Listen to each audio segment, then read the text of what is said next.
Maharashtra एप्टेन files या आगामी चित्रपटावर रुपाली चाकणकर, निर्माते, दिग्दर्शक आणि अभिनेत्री दीपाली सय्यद यांच्या विरोधात 25 कोटींचा अब्रू नुकसानीचा दावा. नाशिकमधील कथित भोंदूबाबा अशोक खरात प्रकरणामुळे संपूर्ण महाराष्ट्राला हादरा बसला होता. अशोक खरात याचे काळे कारनामे उघड झाले आणि सगळ्यांना धक्का बसला.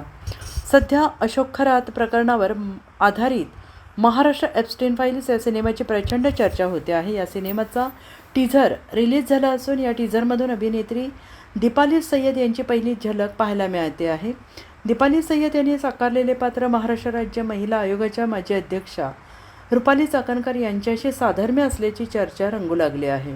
आणि यानंतर माध्यमांशी संवाद साधत असताना रुपाली चाकणकर यांनी सिनेमाच्या टीम विरोधात कारवाई करणार असल्याचा इशारा दिला आहे. दरम्यान यावर रुपाली चाकणकर यांनी ॲक्शन घेतली असून त्यांनी कायदेशीर कारवाईचा मार्ग स्वीकारला आहे. त्यांनी सिनेमाचे दिग्दर्शक, निर्माते, अभिनेत्री दीपाली सय्यद यांना नोटीस पाठवली. तसेच नोटिशीमधून अब्रू नुकसानीचा दावा केला आहे. अशोक खरात याचे प्रकरण उघड होतात त्याचे काही राजकीय कनेक्शन समोर आले आणि त्याचे रुपाली चाकणकर यांच्याशी चांगले संबंध असल्याचं म्हटलं जात होतं.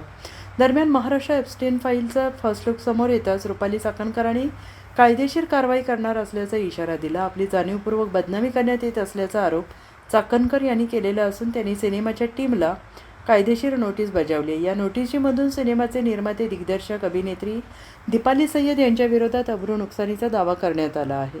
Bureau report, SPN Marathi, Mumbai.